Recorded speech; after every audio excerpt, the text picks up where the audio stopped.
Welcome back to the Bluegrass Breakdown Radio Show.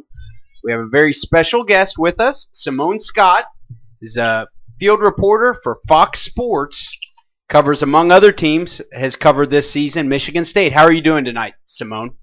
I am doing great. Thanks so much for having me on, you guys. Thank you so much for coming on. We'll probably jump right into this here. Heading into the season, the Spartans had lost a few upperclassmen guards. So that had a lot to do with the preseason predictions, not even having Michigan State being in the top 25. How do you think that Izzo and Michigan State has responded from that and ended up going into the NCAA tournament as a 1 seed? I think it actually started back last season. I think it was around February 2011 when Coach Izzo dismissed Michigan State guard Corey Lucius. He was suspended from the team. He ended up transferring. And I think that sent a message to the rest of the team like, hey guys, it doesn't matter who you are. If you do something wrong, you're going to be disciplined. And that's kind of an intangible that's really overlooked. Like, it kind of shows I'm serious about what's happening. The team is what matters first. As that people say, it's the name on the front of the jersey as opposed to the back. And so I really think Coach Izzo is able to get total effort from everybody on this team. Like, I've seen them play several times this season. They hustle after every ball. They don't take any plays off.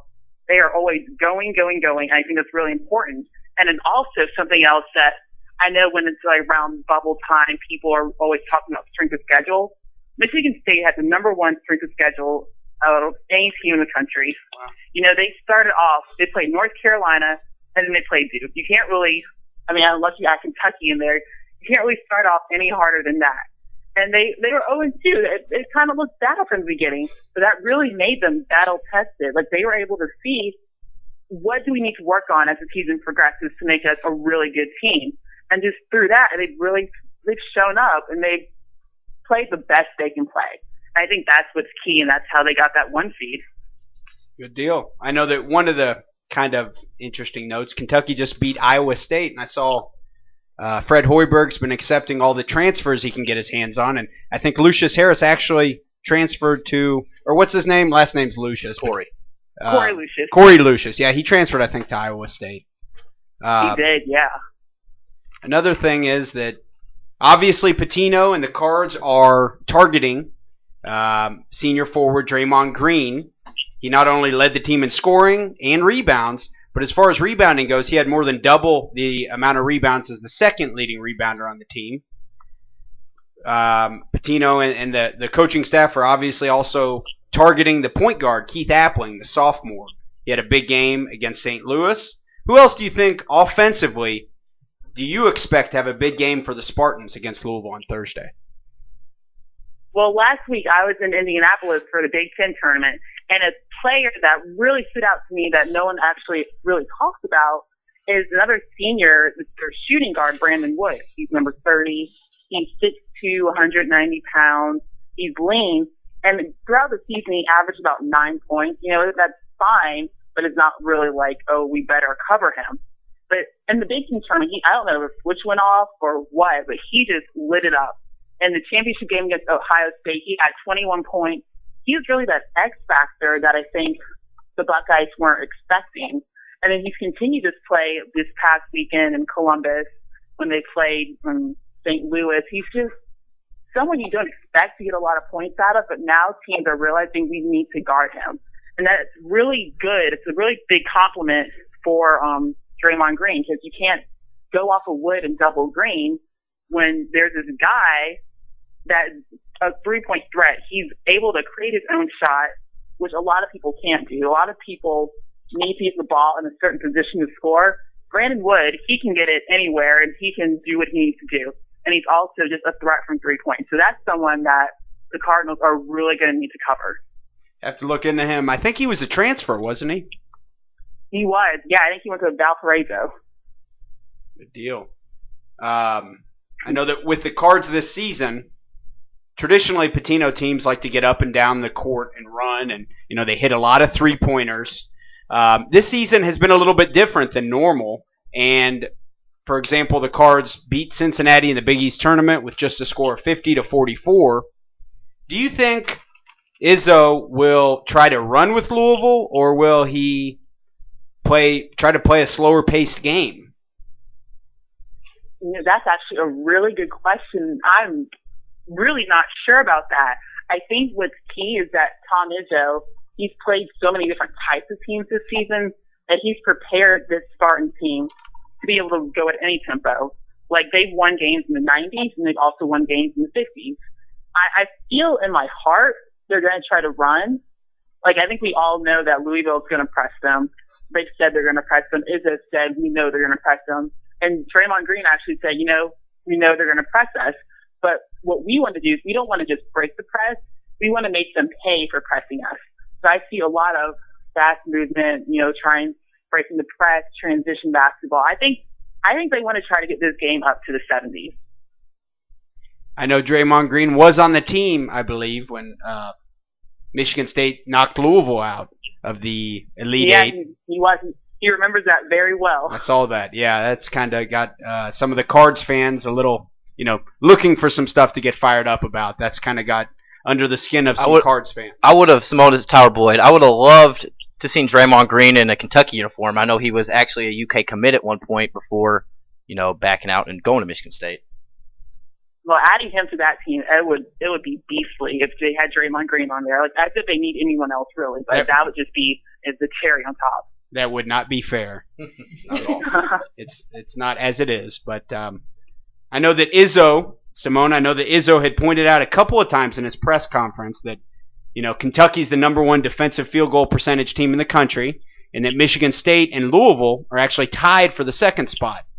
He, pointed out that it's no coincidence all three of those teams are in the Sweet 16. Who do you think's Michigan State's leader on the defensive side of the ball? I hate to be cliche, but Draymond Green, he is really? their leading rebounder on defense and just total rebound. And someone else that's been a leading rebounder for them has been Brandon Dawson, who's a freshman. He leads them on the offensive board. Unfortunately, Dawson tore his ACL the last regular season game against Ohio State, so he's out. So someone who's really stepped up is Adrian Payne. He's a sophomore. He's 6'10", 240. He's long, lean, and athletic. And the thing he specializes in is shot blocking, which I know you guys down in Kentucky know all about with what's my boy's name? The tall guy. Anthony Davis. There you go. I feel like they're very similar. They're shot blockers. And as like watching Anthony Davis, you see a shot blocker, not only do they block shots, but they make you alter your shot in the air, which can change your whole game plan. So Adrian Payne, remember that name, he's number 5. He is something that I think he might give Louisville a little bit of trouble in the middle. I know that, just being fair, I do need to mention Gorgie Jang is also a good shot blocker. Let's not forget about the he is. Card center. He's 6'11". Yep, he is a beast. He's broke the single season. That'll be a good matchup there. Yeah, that should be. Except it seems Michigan State has more depth at center, don't they? They have a couple legitimate centers. Mm-hmm. I think they have a lot of depth just in general. Izzo, he'll play 9 guys and a half. Like they are substituting every couple minutes. Their guys are fresh and they like to run. They're always, they're not winded or anything. So depth really, I think, might go in Michigan State's favor. I'm actually looking at their roster. They have it looks like 11 guys that have at least over 5 minutes of play throughout the season. So that is spreading it out, one of the deepest in the nation, if I had to say. They're all good definitely. too. Izzo doesn't mess around. Simone, a couple quick questions for you, and we'll wrap things up here. Who do you think will win the Michigan State Louisville game, and also who do you have making it to the Final Four? Who are your Final Four teams? All right, well, the Michigan State-Louisville game, my heart is telling me that Michigan State, they're just too much. Both of these teams are good. I wouldn't be surprised if Louisville win. They're peaking at the right time. They're on these winning streaks. They both won their conference tournaments. But just Michigan State, they just seem so tough right now. So I think they might have the edge. It'll be close. I see it, like I said, maybe 70-65, somewhere around there. But I give Michigan State the edge. And the Final Four, well, I have Michigan State going, of course. I have Kentucky. I mean, this team, like, as they're talented, and a lot of the past Kentucky teams have also been talented, but this one just seems a little bit different. Like, I don't know if it's more chemistry or just, you know, an X factor, but they just seem a little bit tighter. And the only people I really see beating Kentucky is Kentucky. And so they're kind of my favorite to win it all. Also, UNC. I'm like, with Hinton and Deller, that is one tough 1-2 punch right there. Even though Hinton does have that hurt wrist, I think he'll be fine. And then with the whole Kendall Marshall thing, that does make it a little bit tougher for them. Even if Marshall, I know he had surgery yesterday, they're hoping he can play Friday. Even if he does play, I'm not sure how effective you can be with a hurt wrist. Like, I don't want anyone to ever touch me if I have a hangnail, let alone new screws in my wrist. So I'm not sure how much that will help.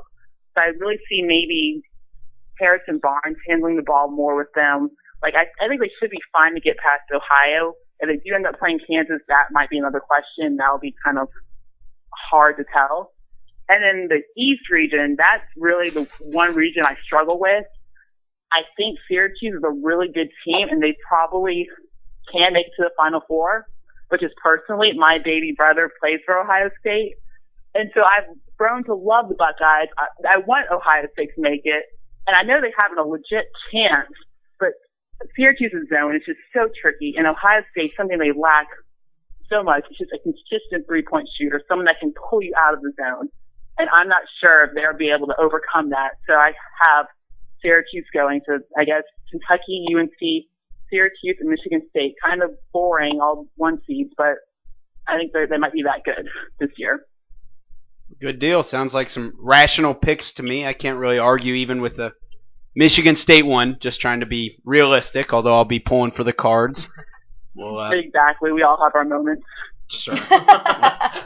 Thank you very much for coming on, Simone. You were great. We really would like to have you on some point in the future. Thank you very much. Thank you so much, guys. Anytime. Thank you.